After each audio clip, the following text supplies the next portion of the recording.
Flash back. Thiruvananthapuram കോർപ്പറേഷനിലെ മുൻ mayor Arya രാജേന്ദ്രനെ പിന്തുണച്ച മന്ത്രി വി ശിവൻകുട്ടി. അങ്ങനെയൊക്കെ വഴിയില്ല. എനിക്ക് മുഖം നോക്കാതെ നിങ്ങളോട് കുറച്ച് സംസാരിക്കാനുണ്ട്. അവര് പരമാവധി പ്രവർത്തനം നടത്തിയിട്ടുണ്ട്. ഇപ്പൊ തോറ്റപ്പോ ഇതെല്ലാ കുറ്റവും കൂടെ കൊണ്ട് മേയറുടെ തലയിൽ ചാരാം, ജയിച്ചിരുന്നെങ്കിൽ നല്ല മേയർ എന്നുള്ള നിലയിൽ നമുക്ക് കാണാൻ വേണ്ടി പറ്റില്ല.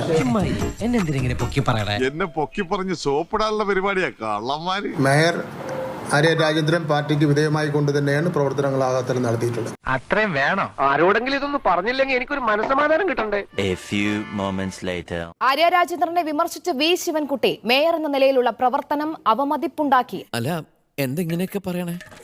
പിന്നെ ഞാൻ എങ്ങനെയൊക്കെ പറയണം? 1000 വോട്ട് ലീഡ് പ്രതീക്ഷിച്ചിടത്ത് കിട്ടിയത് 5 വോട്ട് മാത്രമാണ്. തിരുവനന്തപുരം ജില്ലാ കമ്മിറ്റിയിലാണ് ശിവൻകുട്ടിയുടെ വിമർശനം. മനുഷ്യനെ താഴ്ത്തി കിട്ടുന്ന സ്വഭാവം പണ്ടേ നിന്റെ രക്തത്തിലുള്ളതാണ്. ഉള്ള കാര്യം തുറന്ന് പറയുന്ന ആരെയും പേടിക്കണ്ട. തോറ്റപ്പോ ഇതെല്ലാ കുറ്റവും കൂടെ കൊണ്ട് മേയറുടെ തലയിൽ ചാരാം, ജയിച്ചിരുന്നെങ്കിൽ നല്ല മേയർ എന്നുള്ള നിലയിൽ നമുക്ക് കാണാൻ വേണ്ടി പറ്റില്ല. നേരത്തെ കോർപ്പറേഷൻ തോൽവിക്ക് കാരണം മേയർ ആണെന്നുള്ള വിമർശനങ്ങൾ ജില്ലാ കമ്മിറ്റിയിൽ ഉയർന്നിരുന്നു. ഇപ്പോൾ തെരഞ്ഞെടുപ്പ് തോൽവിക്കും കാരണം ആര്യ രാജേന്ദ്രനാണെന്നുള്ള വിമർശനം ഉയർത്തുന്നു. അത് ഉയർത്തുന്നത് ശിവൻകുട്ടിയാണ്. ഇപ്പൊ ഒന്നും പറ്റാനില്ല. എനിക്ക് ആദ്യം വേണം തോന്നി, ഇപ്പൊ വേണ്ടാന്ന് തോന്നി, ഇപ്പൊ വേണ്ടാന്ന് പറഞ്ഞാൽ വേണ്ട. CPIM തിരുവനന്തപുരം ജില്ലാ സെക്രട്ടേറിയറ്റിൽ തനിക്കെതിരായ പരാമർശങ്ങളിൽ വി ശിവൻകുട്ടി തിരുത്തൽ വരുത്തണമെന്ന മുൻ മേയർ ആര്യ രാജേന്ദ്രൻ ആവശ്യപ്പെട്ടു. നമുക്കൊരു പരിഹാരം ഉണ്ടാക്കാം. വിഷമിക്കാതിരിക്കും.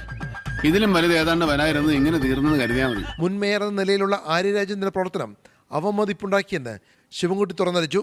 തെരഞ്ഞെടുപ്പ് സമയത്ത് ആര്യ രാജേന്ദ്രനെ കാറിൽ കയറ്റിയപ്പോൾ സ്ത്രീകൾ ഉൾപ്പെടെ വിമർശിച്ചുവെന്ന് ശിവൻകുട്ടി പറഞ്ഞു. അതെന്നാ വർത്താനം പറഞ്ഞു വെച്ചു പോയി. ഈശ്വര, ഇനി എന്ത് ചെയ്യും? ആലോചിച്ചിട്ട് എത്തും പിടിയും കിട്ടുന്നില്ല. ആര്യ രാജേന്ദ്രനെ ഇത്തരത്തിൽ ആദ്യമായിട്ട് തന്നെയാണ് CPIMന്റെ ജില്ലാ സെക്രട്ടറി യോഗത്തിൽ ഇപ്പോൾ വി ശിവൻകുട്ടി കടുത്ത നിലപാട് പ്രകടിപ്പിച്ചും അതൃപ്തി പ്രകടിപ്പിച്ചുകൊണ്ട് ഇപ്പോൾ രംഗത്തെത്തിയിരിക്കുന്നത്. തൃപ്തിയായി സാറേ, എനിക്ക് സന്തോഷായി. ഇത്രയും വലിയ ഗതികെട്ടവൻ ഈ ലോകത്ത് വേറെ ആരെങ്കിലും ഉണ്ടാവും എന്റെ കർത്താവേ. എല്ലാവർക്കും സന്തോഷമായല്ലോ. എനിക്ക് സന്തോഷമായി. എല്ലാവർക്കും